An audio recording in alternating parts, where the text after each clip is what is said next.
ربي كيوفق. يعني هذه وصفه اللي عبد ربي كيمشي بها، والحمد لله لقينا كذلك لاعبين اللي بواحد القلب وبواحد لي فالور، بواحد المبادئ، واحد الاخلاق كبيره بزاف، كترأسها الحب ديال الوطن، الوطنيه والغيره على حمل القميص الوطني وتمثيل المغرب احسن تمثيل.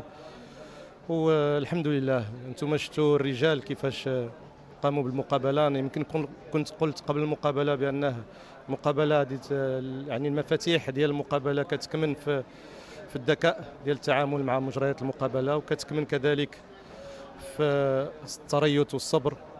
وكنظن باننا الحمد لله في الشوط الاول كان المنتخب يعني جيد كثير، و يعني زيتي تري ديسيبليني، تقيدوا بالتعليمات.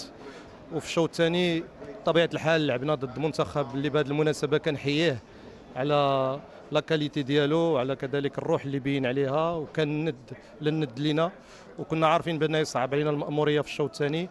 وراه ابانوا على علو الكعب ديالهم خصوصا في وسط الميدان وفي الهجوم، لكن الحمد لله ربي وفقنا باش نديروا التغييرات اللي كانت في الوقت المناسب واللي عطات الاكل ديالها، وتمكنا باش نسجلوا الهدف الثاني والهدف الثالث. سعيد كثير، ويعني اي حاجه لي زيلوج كاملين خصهم يمشيو لهاد الرجال هادو، ماشي شي واحد من غيرهم.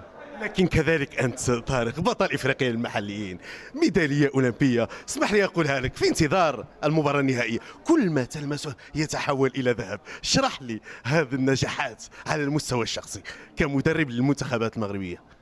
والله كتكمل يمكن في كلمه كبيره هي الاحترام. الاحترام يعني اول شيء الاحترام لذاك اللاعب.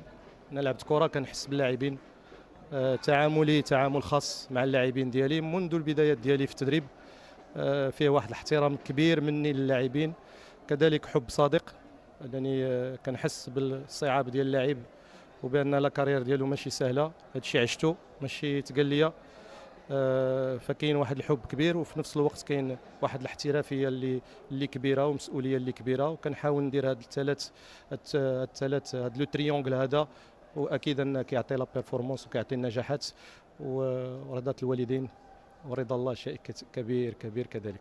ألف مبروك، تستاهل، ألف مبروك.